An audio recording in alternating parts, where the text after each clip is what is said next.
दुनिया की हर एक चीज एक रिदम में चलती है। दिन के बाद रात, रात के बाद सुबह। सूरज अपनी टाइमिंग से उगता है, पेड़ पौधे अपना एक नेचुरल साइकिल फॉलो करते हैं। जब पूरी प्रकृति एक रिदम में चलती है तो हमारा शरीर कैसे अलग हो सकता है?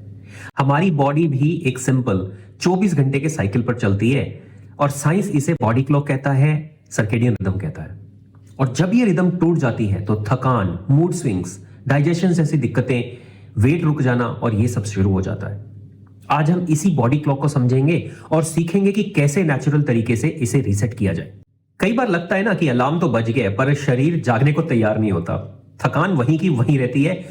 हम सबके साथ कभी ना कभी ऐसा होता है कि सुबह आंख तो खुल जाती है पर बॉडी और माइंड दोनों धीरे चलते हैं, जैसे अंदर की बैटरी खाली हो। दिन की शुरुआत भारी लगती है, एनर्जी पूरे दिन ऊपर नीचे लगती रहती है, मूड जल्दी बदल जाता है, डाइजेशन कभी स्मूथ नहीं रहता और परेशान करता रहता है। वेट भी ऐसा लगता है जैसे कि कहीं ना कहीं अटक ही गया है, कम होने का नाम ही नहीं लेता। और ये सब किसी की गलती नहीं है, ये बॉडी क्लॉक के असंतुलित यानी आउट ऑफ बैलेंस होने के ही संकेत है। कुछ उसी तरह जैसे नेचर का कोई रिदम टूट जाए तो समझो कैसे होगा, यानी दिन और रात का अगर साइकिल टूट जाए तो क्या हालत होगी, आप समझ सकते हैं। तो हमारे ब्रेन के अंदर एक मास्टर क्लॉक है जिसको इंग्लिश में SCN, साइंटिफिक लैंग्वेज में SCN बोलते हैं। और ये क्लॉक रोशनी देखकर काम करती है, रोशनी के साथ इसका डायरेक्ट लिंक है। एग्जाम्पल के तौर पे सुबह जैसे ही हमारे शरीर को लाइट मिलती है तो एक क्लियर सिग्नल हमारे शरीर को मिलता है कि भाई उठो, एनर्जी को बढ़ाओ और मेलाटोनिन को कम कर दो। क्यों? क्योंकि दिन निकल गया है, अब काम करने का समय आ गया है। और जैसे ही सनसेट होता है तो हमें मिलता है दूसरा सिग्नल कि भाई थोड़ा थम जाओ, थोड़ा रफ्तार को कम कर दो। और क्यों? क्योंकि हमें कुछ घंटों में अब सोना है और नींद की तैयारी करनी है। तो ये जो मास्टर क्लॉक है ये काम करती है डायरेक्टली रोशनी के साथ।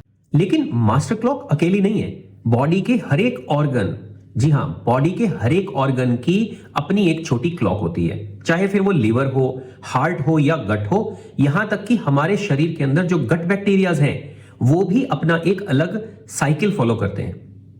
और ये सारी क्लॉक एक रिदम में हो तभी हमारा शरीर स्मूथ चलेगा, स्वस्थ रहेगा। और जब ये रिदम बिगड़ जाए तो बॉडी कंफ्यूज हो जाती है और वहीं से हेल्थ के रिलेटेड हमें इश्यूज होने शुरू होते हैं। अब बात करते हैं रीसेट की, कि कैसे इस बॉडी की क्लॉक को, सर्केडियन रिदम को हम आसानी से रीसेट कर सकते हैं। अब इस क्लॉक को रीसेट करने के लिए दो चाबियां हैं। पहली चाबी है लाइट की टाइमिंग और दूसरी है फूड की टाइमिंग।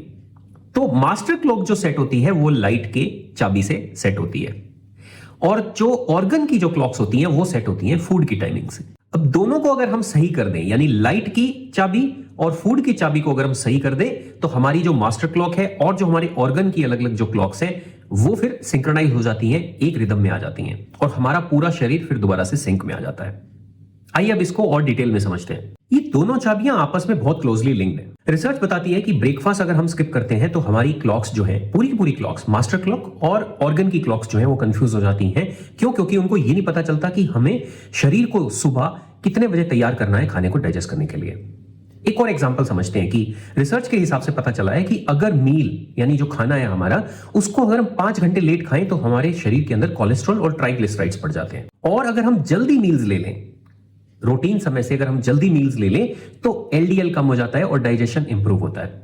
तो कहने का मतलब यह है कि खाना जो है वो सिर्फ खाना नहीं है, वो हमारी बॉडी के लिए एक टाइम सिग्नल का भी काम करता है। तो यहां ये दोनों चाबियां जो है वो सिंक्रोनाइज मैनर में काम करती हैं। खाने का जो समय है वो तय करता है कि हमारा शरीर और शरीर की जो क्लॉक्स हैं वो कैसे सिंक्रोनाइज होंगी। अब हम बात करते हैं एक 4 स्टेप के फॉर्मूला के बारे में जिससे आप अपनी सर्केडियन रिदम को सिंक्रोनाइज कर सकते हैं, रीसेट कर सकते हैं। और ये बहुत आसान है, इसको कोई भी बहुत आसानी से फॉलो कर सकता है। सबसे पहले हम शुरुआत करते हैं मॉर्निंग रूटीन की, कि जो सुबह होती है उसके अंदर 3-4 एक ऐसी चीजें हैं जिनको आपको इंप्लीमेंट करना चाहिए। सुबह उठते ही आप 10 मिनट कोशिश करें, कम से कम 10 मिनट आप धूप जरूर लें। जो सुबह की जो धूप होती है, नारंगी रंग की जो किरणें होती हैं वो आप जरूर लें, अपने शरीर को एक्सपोज करें, सनलाइट को एक्सपोजर दें। दूसरा, उठने के 1 घंटे के अंदर अंदर आप ब्रेकफास्ट लें और पानी पिएं और हल्की फुल्की मूवमेंट रखें, यानी आप वॉक पे जा सकते हैं, जॉगिंग कर सकते हैं, आपका जो भी सुबह का रूटीन है आप वो कर सकते हैं। लेकिन आप अपने शरीर को हाइड्रेट भी जरूर करें, यानी पानी की मात्रा भी आपके शरीर के अंदर अच्छी जानी चाहिए। इससे होगा क्या, इन 3 चीजें करने से आपके शरीर की शुरुआत अच्छी हो जाएगी और आपके शरीर को, यानी जो मास्टर क्लॉक है और जो ऑर्गन की क्लॉक्स हैं, उनको एक बहुत क्लियर इंडिकेटर मिल जाएगा कि दिन की शुरुआत हो चुकी है। अब अगर हम दोपहर के खाने की बात करें तो वो आप उसका भी समय निश्चित करें।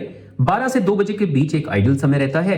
क्यों? क्योंकि दोपहर के समय हमारा शरीर का डाइजेशन जो है वो सबसे ज्यादा अच्छा काम करता है। तो आप दोपहर का भोजन थोड़ा सा ज्यादा हैवी ले सकते हैं, ज्यादा बड़ा मील ले सकते हैं और खाने के बाद कोशिश करें कि आप वॉक जरूर करें। अगर आपको समय मिलता है तो आप छोटा सा नैप भी ले सकते हैं, यानी थोड़ी देर के लिए रेस्ट भी कर सकते हैं। अब क्योंकि आपका डाइजेशन, हमारे शरीर का जो डाइजेशन है वो दोपहर के समय ज्यादा अच्छा रहता है, तो आप थोड़ा ज्यादा भोजन भी करेंगे या हैवी भोजन भी करेंगे तो वो आसानी से डाइजेस्ट हो जाएगा।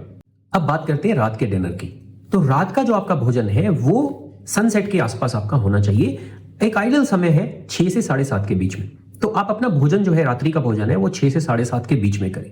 और दूसरा बात जो ध्यान रखने की है वो ये कि सनसेट के बाद आपके घर के अंदर लाइट्स जो है वो डिम होनी चाहिए। तो घर के अंदर आपकी लाइट्स हैं वो वार्म कलर की लाइट हो। अगर आप ऑनलाइन भी अमेज़न वगैरह पे या किसी ऐसी वेबसाइट पे भी सर्च करेंगे तो आप वार्म लाइट्स करके सर्च करें तो आपको वार्म व्हाइट, तो वैसी लाइट्स आपके घर में होनी चाहिए। उससे होता क्या है? उससे होता यह है कि हमारी जो बॉडी है वो एक शांत मोड में, स्लो मोड में चली जाती है, क्योंकि रात्रि के समय बॉडी को आराम की जरूरत पड़ती है।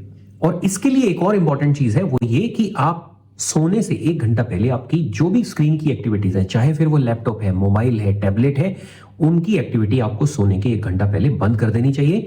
दूसरा, आपका कमरा जो है वो ना तो बहुत ज्यादा ठंडा हो ना बहुत ज्यादा गर्म हो। एक सामान्य तापमान आपके कमरे का होना चाहिए और कोशिश करें कि कमरे के अंदर लाइट्स बिल्कुल ना आए। इसके लिए आपको डार्क कर्टेन जो है वो मिल जाएंगे। आप गूगल पे भी सर्च कर सकते हैं, अमेज़न पे सर्च करें तो आपको मिल जाएंगे वहां पे डार्क कर्टेन, जो कि लाइट ब्लॉकिंग कर्टेन्स आते हैं, वो आप इस्तेमाल करें ताकि अगर आपकी बालकनी में या बाहर से भी अगर रोशनी आती है तो वो पूरी तरह से ब्लॉक हो जाए, ताकि आपको एक गहरी नींद आ सके। और सोने के समय भी जैसे आपने ब्रेकफास्ट का, जैसे आपने दोपहर का या शाम के भोजन का समय निश्चित किया है, वैसे ही आपको अपने सोने का समय भी निश्चित करना चाहिए। और कोशिश करें कि आप 10, साढ़े 10 बजे तक अगर आप सो सके तो बहुत अच्छा रहेगा।